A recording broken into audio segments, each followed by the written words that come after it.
The general public, how do you explain racing? What is so great about motorcycle racing to the general public? It's difficult to say really, but it's I would say it's passion. You know, the people like motorbike. It's just because they have the passion for the racing, and it's about that. When you get into this world, it's difficult to get out, and you always want to stay there and follow and know more. And it's about passion. You like motorcycle, and then you like racing. And which do you like more, the motorcycle, the riding the motorcycle, or the competition? If you are on the track on your own, feeling perfect with the bike, is that the best thing, or is it actually when you're next to the other guy racing? Oh, both. I like both because one is the great feeling that you have, and you feel you are one, you know, with the bike, and the bike is it's one piece of your body, you know, so you feel great there. But also when you fight, you have the adrenaline going so intense that the feeling is amazing. Do you feel that you are consciously controlling the bike, or is it more like you are flying over the ground with it? Sometimes I feel I have control, but some others I tell you I'm out of control. But yeah, racing at the limit, it's like this. And if I think, for example, of Mugello, the start and finish, and you go through the sections up to the top, then you go right and sweeping downhill. Please explain how it feels, that sort of section, the right, left, and then the very climbing right-hander. What's the bike telling you? What do you feel in that part of the track? Well, you feel the energy. You know, when you go so fast and it's downhill, and you have bank in the corner, you feel the G-force. You feel the bike is loading, and you feel the pressure. It's so difficult to change direction. You have to control always with the torque and the throttle.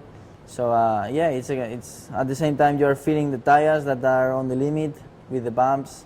It's not easy to feel the limit, but you have a great feeling because the speed is so high and the G-force is so high in that point that sometimes you are afraid and you look like this and you say, okay, I've done it. So it's a great part.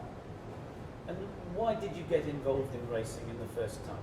What took you to go racing? My father was passionate from long time. So when I was born, he had bikes around, motocross, street bike, trial bike, and yeah, all my toys were mini bikes like this. I was playing all the time, and when I grew up, I just had my first bike, and then since then, one race, two races, and go on. And to become a good racer, do you think it's best to be a little bit crazy, a little bit wild, or is it better to be a thinking, logical person? I think in this life you have to have a balance, a little bit of everything, because if you are too much in one side, it's not good, and if you are in the other side, it's also not good. The best compromise always is the balance, but when you are a kid, you just follow your heart, you don't think so much on things, just try to have fun, and that's basically what you have to do. What you have to try to do, you know, follow your heart and push forward. When you're in the middle of a MotoGP race, are you always 100% perfect concentration? Does your mind ever wander, or are there tricks you use to keep yourself, when you're leading the race, just concentrate? I would say 95% of the times I'm full focus. Sometimes this 5% remaining is when I have sometimes my brain wakes up from the situation and I have some flashbacks coming to my head, but I immediately try to stop it and get back on the racing. Are fans important to you? your race fans? Yes, a lot. When I was starting, I had a very small amount of fans, but since then my fans grew up a lot. And when I had some injury, when I'm not doing well on the bike, I feel their support, and I feel that they are suffering also at home when they watch TV or they follow from the racetrack. So it's nice to know that you have so many people with you behind, and that they want you to do good. Are you ever aware of them during the race? Do you, in Barcelona or something, can you see the fans waving from the trackside, or you never have a chance to see them? Sure I can, because in practice many times on the finish lap I go slower, and you check around. And also I have my fans club that I talk with them, and they organize things for the other fans also. So yeah, it's great to have communication with them.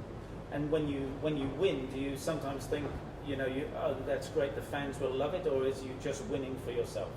At the beginning, I pretty much win for myself, because I thought I was racing for myself. But as I said, when I grew up in this sport, I feel I'm not racing for myself anymore.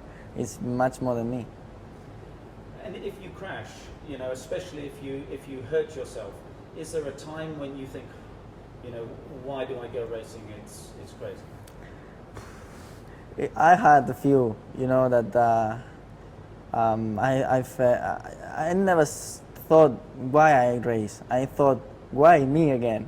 But I think it's a common question, and but never thought. I know I'm racing because I want. I decided to race, so anytime I want, I can quit if I don't want to race anymore. So right now, I'm very happy with my life. Are there riders in the paddock that you class as real friends? Yes, sure.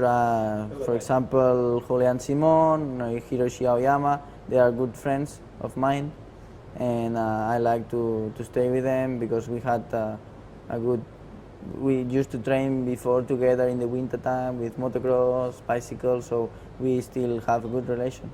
And are there any riders that you say are real enemies? Of course, the rivals for the title, they are big enemies, but yeah, of course, in the track. What's the fastest top speed you have ever had on a race bike? Do you know? Yes, I think it was 349.7 or something. What does it feel like? Does it feel different to 200 or what? When you are full on, it doesn't feel any different really, because you are on the screen. Of course, a little bit more turbulence, but the moment it's just when you close the throttle and you stand up, then you see the corner is coming, and you have to stop the bike. That's the point. It's not really when you are on the bike. It's when you have to stop it. You've been 125, 250 world champion. Are you totally satisfied with your career, or must you be MotoGP world champion before you retire? I like to be MotoGP champion when I get retired, of course. If I don't get it, I don't know. I hope at least I gave everything, before I get retired. But I like to try a few more years and give all I have to get it. And when you retire, what will you do? Just sit on the beach and go windsurfing, or something else? Maybe for 1-2 years, sure, but I'm not sure really. I didn't stop and think about it, because still is my life is all the time moving on. But I have no plan yet for this moment,